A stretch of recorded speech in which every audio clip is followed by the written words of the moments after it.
সমাগত যে বিটিআৰ নিৰ্বাচন আছে, বিটিআৰ অঞ্চলৰ যি 5খন জিলা আছে, সেই 5খন জিলাতে আমাৰ বৰ্ধিত কাৰ্যনিৰ্বাহক আৰু পৰ্যালোচনা সভা অনুষ্ঠিত হৈ আছে। ইতিমধ্যে আমি যোৱা সপ্তাহত কোকৰাঝাৰ, চিৰাং আৰু বাস্কা জিলাত আমাৰ এই যিটো আমি প্ৰগ্ৰেম লৈছিলোঁ সেইটো সমাপ্ত কৰিলোঁ। আজি ওদালগুৰিত আছিলে, ওদালগুৰিত এখন ব্লক লেভেলৰ সভা আছিলে। সভাত উপস্থিতিৰ যি সংখ্যা দেখি পেলাই আমি যথেষ্ট উৎফুল্লিত আৰু যথেষ্ট আশাবাদী যে অনাগত দিনত যি বিটিআৰ নিৰ্বাচন অনুষ্ঠিত হ'বলৈ গৈ আছে, তাতে ওদালগুৰি জিলাত তৃণমূল কংগ্ৰেছে শক্তিশালী ৰূপত বেলেগ যিবোৰ দল আছে, বিজেপি হওক, UPP হওক, BPF হওক, শক্তিশালী প্ৰতিদ্বন্দ্বিতা আগবঢ়াবলৈ আমি আত্মবিশ্বাসী। না, এই মুহূৰ্ততো ওদালগুৰি জিলাৰ অন্তৰ্গত যিমানকেইটা সমষ্টি আছে গোটেইকেইটাতে আমি আশাবাদী, গোটেইকেইটা সমষ্টিত আমি প্ৰাৰ্থিত্ব দিম বুলি আমি মনস্থ কৰিছোঁ। সেইকাৰণে এখন পৰ্যালোচনা সভা আছিলে। বিশেষকৈ যদি আমি এই নুনাই চেৰফাং সমষ্টিটোৰ কথা কওঁ, ইয়াতে যথেষ্ট শক্তিশালী স্থিতিত আমি আছোঁ। আৰু এইবাৰ আমাৰ দলত এষাৰ কথা আছে, খেলা হবে।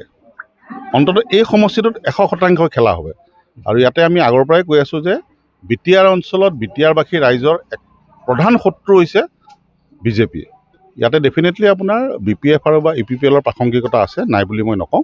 কিন্তু বিজেপিক আপোনালোকে যেতিয়ালৈকে এই বিটিআৰ অঞ্চলৰ পৰা উচ্ছেদ কৰি পেলাই পালিয়ে পোখাই উঘালি পঠিয়াই দিব নোৱাৰে, অনাগত দিনত কিন্তু এই মানুহে দুৰ্যোগ ভুগিব। গতিকে আমি বিজেপিক প্ৰতিহত কৰিবলৈ যি ধৰণৰ ৰণকৌশল প্ৰস্তুত কৰিব লাগে বা যি ধৰণে আমি কৌশল ৰচনা কৰিব লাগে, গোটেই কৌশল আমি ৰচনা কৰিছোঁ। প্ৰধান শত্ৰু বিজেপি। এইকেইদিন আগত দেখিবলৈ পোৱা গৈছে CM BTCত ওদালগুৰিত আহি যে এটা মাতি শ্লোগান দিছে যে এই কুৰবানীৰ বিষয় লয়, এইটো বিষয় লৈ কি ক'ব? ঘটনাটো এনেকুৱা মানে হাঁহি উঠে আচলতে এইবিলাক কথা শুনা পালে। 1450 গৰু কুৰবানী হোৱা বুলি কৈছে নেকি তেওঁ ধুবুৰী অঞ্চলত।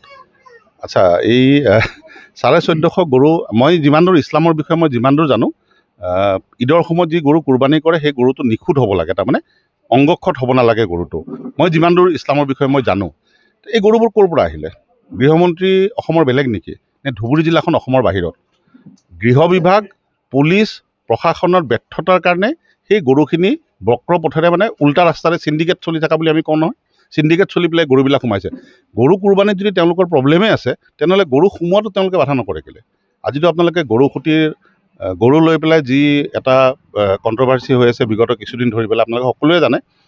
এনেকুৱা হৈছে যেন গৰুৰ ওপৰত একমাত্ৰ অধিকাৰ যেন বিজেপিৰ নেতা পালি নেতা সকলোৰে আছে, বেলেগ মানুহৰ যেন নাই। মই নিজে হিন্দু ল'ৰা, আমি কি গৰুক সন্মান নকৰোঁ নেকি? আমিও কৰোঁ। কিন্তু সেই গৰু চোৰ অপবাদটো কোনে পালে? গৰু চোৰ অপবাদটোতো তেওঁলোকেই পাইছে ন। তো সেইবিলাক কথা তেওঁ চিন্তা কৰিব লাগে।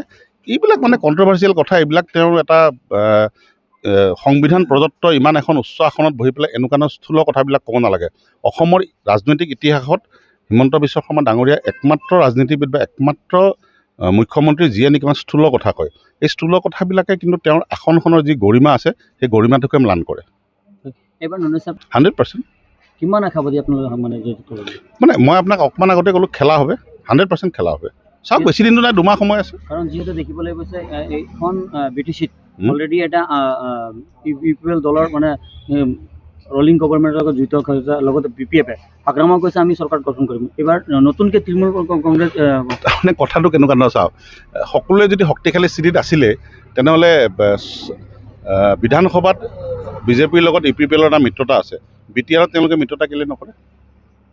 ইয়াৰ আগতেতো হিমন্ত বিশ্ব শৰ্মা ডাঙৰীয়া যেতিয়া কংগ্ৰেছত আছিলে তেতিয়া BPF-ৰ লগত তেওঁলোকৰ মিত্ৰতা আছিলে। তেওঁলোকে মানে কি কৰিছে, এটা সুবিধাজনক স্থিতিত নিজকে ৰাখি লৈছে। যোৱাবাৰো যদি চাই, যোৱাবাৰৰ যিটো বিটিআৰ ইলেকশ্যন আছিলে, BPF-এ কিন্তু UPPLতকৈ বেছি আসন দখল কৰিছিলে। কিন্তু শেষ মুহূৰ্তত বিজেপিৰ লগত এটা গোপন আণ্ডাৰষ্টেণ্ডিং কৰি পেলাই প্ৰমোদ বড়ো ডাঙৰীয়া BTC চিফ হ'ল। যদিও আপুনি একক সংখ্যাগৰিষ্ঠৰ ফালৰ পৰা চাই, BPF-এ কিন্তু একক সংখ্যাগৰিষ্ঠ 18টা নে 19টা চিট তেওঁলোকৰ আছিলে নেকি যোৱাবাৰ? 18টা চিট আছিলে চাগে, আৰু এওঁলোকৰ কিমান 13টা চিট আছিলে নেকি? গতিকে চাবলৈ যদি একক সংখ্যাগৰিষ্ঠতা থকা দলটোকে বিজেপিয়ে ছাপোৰ্ট কৰিব লাগিছিল, কিন্তু নকৰিলে। গতিকে এই যিবিলাক ৰাজনৈতিক মেৰপাচ আছে, সেইবিলাক কিন্তু এই অঞ্চলটোৰ ৰাইজৰ কাৰণে সাংঘাতিক বেয়া। গতিকে ইয়াতে সাম্প্ৰদায়িক দল বিজেপিক মানুহে প্ৰত্যাখ্যান কৰিব লাগে, আৰু যি একতা আৰু যি ধৰ্ম নিৰপেক্ষবাদৰ বাণী লৈ পেলাই সৰ্বভাৰতীয় তৃণমূল কংগ্ৰেছ আহিছে, আমি আশাবাদী ৰাইজে আমাক আঁকোৱালি ল'ব। তৃণমূল কংগ্ৰেছে কাৰোবাৰ লগত জইনিং খেলিব না অকলে খেলিব? তৃণমূল কংগ্ৰেছে জইনিং কৰিব। ইয়াত বসবাস কৰা প্ৰত্যেকটো জাতি জনগোষ্ঠীৰ লগত আমি সহ অৱস্থান কৰিম, কোনো ৰাজনৈতিক দলৰ লগত আমি সহ অৱস্থান নকৰোঁ। যি দেখিবলৈ পোৱা গৈছিল এই চাহ বাগিচা অঞ্চলত বিজেপি চৰকাৰৰ এটা ভূমিকা নেতৃত্ব কৰি আছে যে এটি কলি দুটি পাতল 5,000 টকাকৈ শ্ৰমিকৰ ওপৰত দান কৰিব গৈছে। এই বিষয়ে কি ক'ব আপুনি? এইবিলাক তেওঁলোকৰ কি, তেওঁলোকে এইবিলাকে জনবল ধনবল ৰাজনৈতিক কূটকৌশল আৰু আপোনাৰ যিটো ধৰ্মীয় মেৰুকৰণ আৰু কিছু কিছু জনগোষ্ঠীক তুষ্টিকৰণৰ যিটো ৰাজনীতি, এপিছমেণ্টৰ যিটো ৰাজনীতি, সেইটোৱে তেওঁলোকে কৰে। আৰু এতিয়া ৰাইজে বুজি পাইছে আৰু যে আপুনি যদি সেইটোৰ লগত সংগতি ৰাখি কথা এটা কয়, 1250 টকা তেওঁলোকে অৰুণোদয় আঁচনিৰ নামত দিয়ে, কিন্তু এটা চিলিণ্ডাৰ কিনিব লাগে 1100 টকাত। এটা কলি দুটা কলি 5,000 টকা দিম বুলি কৈছে। আজিৰ তাৰিখত 5,000 টকাৰ মূল্য কিবা আছে নেকি?